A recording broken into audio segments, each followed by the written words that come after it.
Hello everyone, so here we have a chart of different versions of the social contract, because remember, there will be dozens and even hundreds of arcologies with hundreds of different legal systems, all with their same kind of flavor. So these are all the different variables up here, and these are features of the social contract. Let me zoom in for you. So we have all of these different features, and each variable changes or governs these specific sections. Let me actually delete this. So this right here is a naming scheme. We have a naming scheme right here using this legend. See this? So we have LMR, liberal, monarchy, and then where's R? Tax reasonable. See that?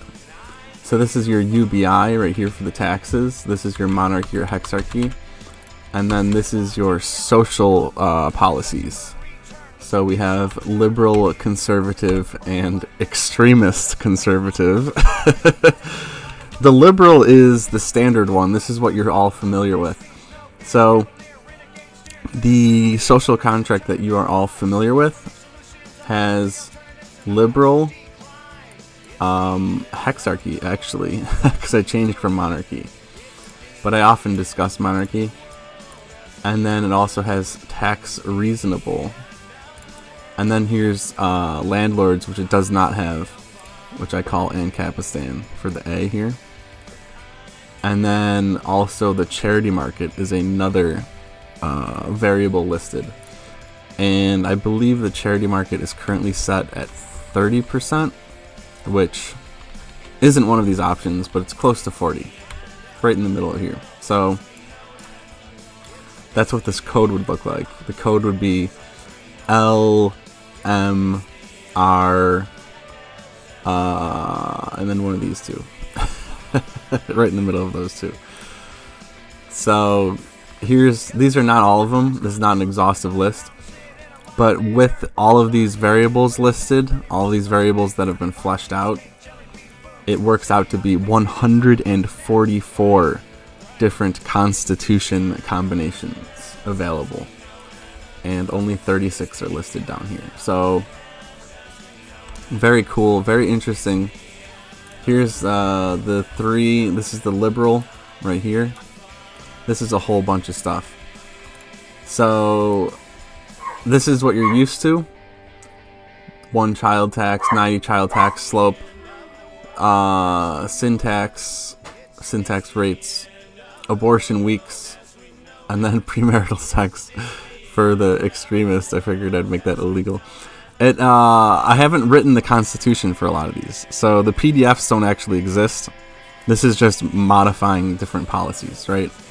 So and then I actually wrote the PDF recently for the conservative on the request of someone else, saying that a lot of people will think that my chosen or my suggested policies are not conservative enough, not socially conservative enough.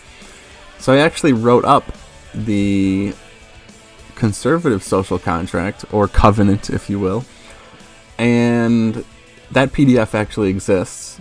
And then we said, hey, if we have a conservative one, why don't we make an extremist conservative? And yeah, so this is pretty much it. The age of consent goes from 14 to 16. This is with the age range too, so you have to be within like 3 years. And then it goes up to 21 at the extremist. Premarital sex, illegal. Total abortion limit. The abortions go down. Abortion limit in weeks goes down to 8 weeks with the conservative. There's a lot of drugs banned in the conservative, and then also the sin taxes are a 4x increase. And then it goes just down to alcohol here. The child tax slope, you get an extra free child. The child tax slope goes down. There's no child taxes here. And you could just make up for it with like a landlord tax increase, I suppose. So that explains those. And then you have your tax-free, which is closer to Ancapistan, but you can still abolish landlords with the tax-free constitution, which is very important. This is a very important change. I really don't know why you would want to keep landlords. If you had like a debate in terms of keeping landlords or abolishing landlords, the only reason you would want to keep landlords is the argument that it would bring in more investment dollars. And that's the only reason I didn't abolish them sooner, is because I thought keeping them would help bring in investment dollars. But yet that wasn't the case. That wasn't the case at all. So I'm just like, F it, I'm getting rid of them. But yeah, this is, you can make this argument.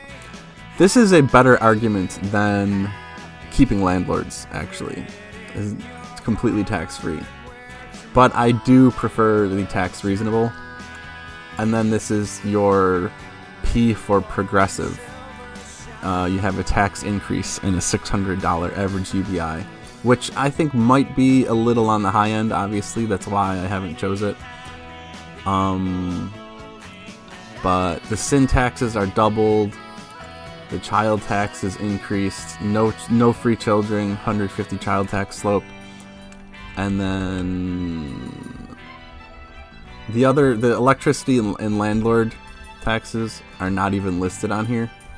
So you could take that 444 and probably increase it to over 1,000 once you add those two variables. But the true total constitution combos is probably infinite if you know how math works, because you can make all these fine-tuned adjustments and all this. This is like, these are really basic options, like basic choices. 144.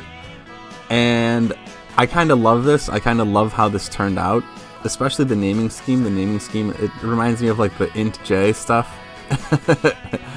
I was kind of inspired by that. I forget what you even call those. I never got too into that. I know a lot of other people are. But the personality tests, you know what I'm talking about. And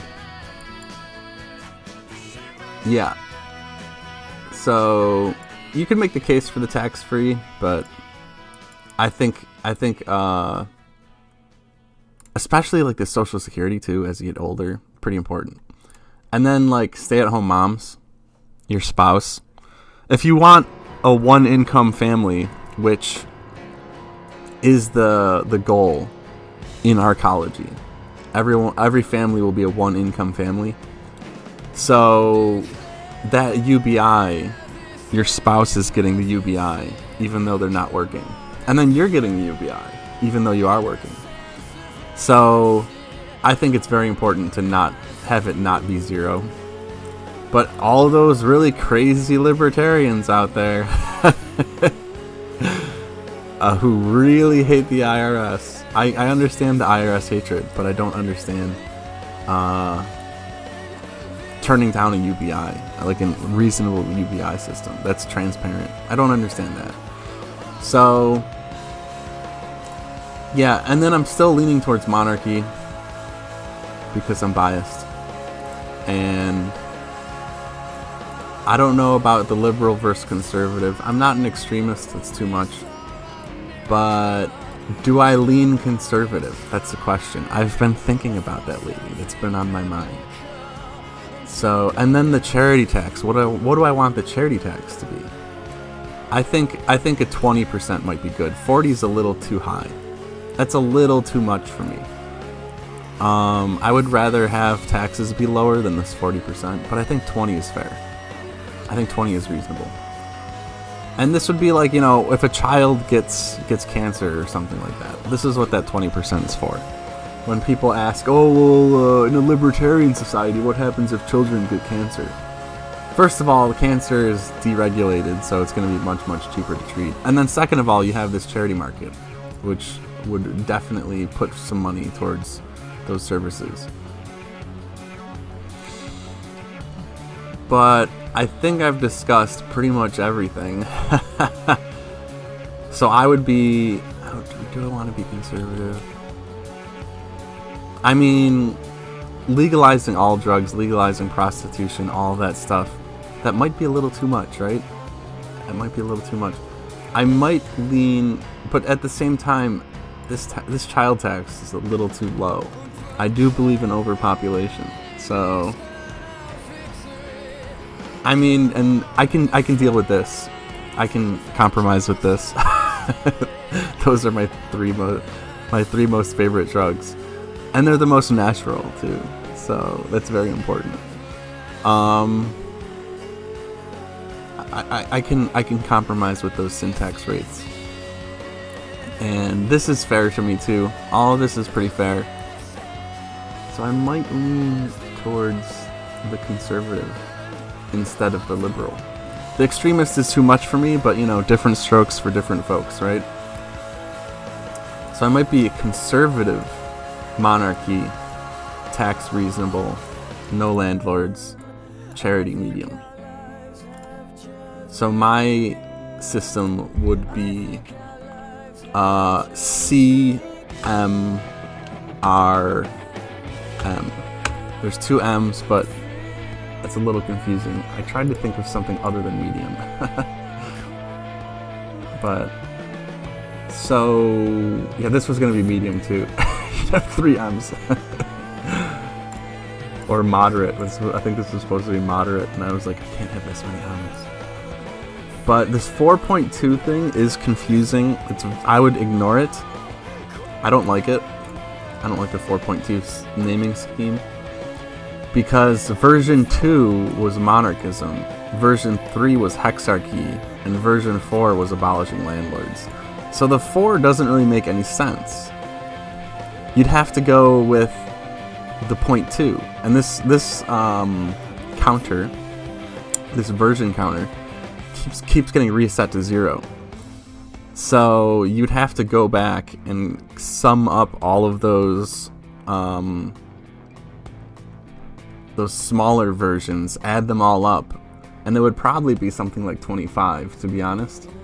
So then the real version, the more accurate version, would be version 25 CMRM. Would be a more accurate way to quantify my ideal system, my ideal covenant. So anyway, I think I've gone on long enough with this video. I think I've said pretty much all I want to say. So we do have the PDF for the conservative, actually. And the charity market, I think, is set to 30 right now. Maybe I'll just drop it down to 20. And then maybe I'll revert back to monarchy in the PDF, and I will have a PDF for CMRM. Because right now the hexarchy is still really annoying. You have to keep remaking the PDF, which takes like an hour. To switch from monarchy to hexarchy takes like an hour. It's kind of annoying. Making the PDF for all of these would be horrible. It would be terrible, terribly time consuming and mind consuming. This is why I did it this way. This is much, much faster and much, much easier. I really love how this turned out. It's a really beautiful system, this chart. And maybe I'll throw the PDF in the video description.